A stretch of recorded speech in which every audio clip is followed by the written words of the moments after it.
頂樓到底可唔可以買呢？好多買樓嘅朋友咧都會糾結呢個問題，亦都有好多房產博主同你講頂樓係唔可以買嘅。咁但係最後咧，我哋見頂樓嘅樓咧都全部賣晒，甚至我哋認真睇好多頂樓咧都住滿晒人嘅。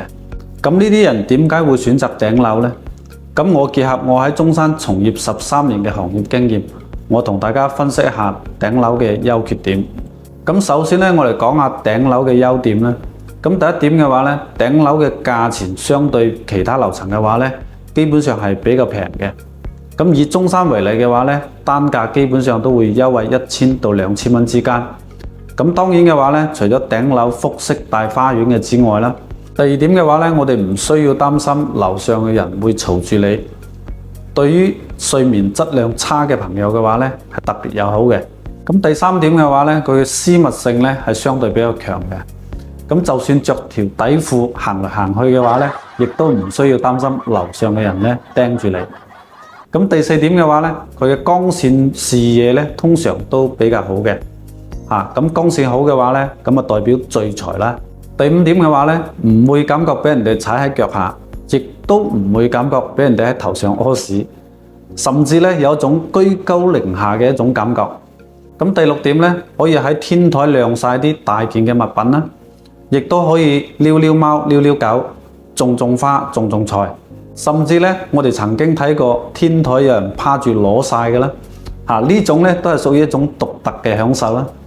所以咧好多做生意嘅老細咧，或者係啲做領導嘅咧，都係中意買頂樓嘅。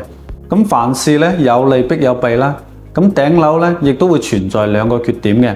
咁第一點咧，到咗夏天嘅話咧，頂樓嘅溫度咧基本上都會熱幾度嘅。咁當然咧，亦都會有啲朋友講啦，喺南方到咗夏天嘅話咧，無論你住幾多樓都要開空調㗎啦。第二點咧，頂樓會存在一個漏水嘅一個隱患。雖然而家開發商咧好多都會刷2到3次嘅防水，但係由於頂樓長時間嘅熱曬雨淋咧，如果樓盤質量唔好嘅情況咧，亦都會出現一啲爆裂嘅現象。所以咧，如果你想買頂樓嘅話咧，一定要實地現場去睇睇樓板有冇爆裂啦，或者有冇漏水嘅痕跡啦。如果有出現呢啲問題嘅話咧，就算幾平都好，我都係唔建議你買嘅。如果你正在喺中山睇樓，又唔知點樣揀嘅，可以深度嘅連接我。我喺中山從業地產13年，非常之熟悉中山嘅區域以及樓盤嘅。我可以喺你買樓嘅時候咧，提供有價值嘅建議俾你。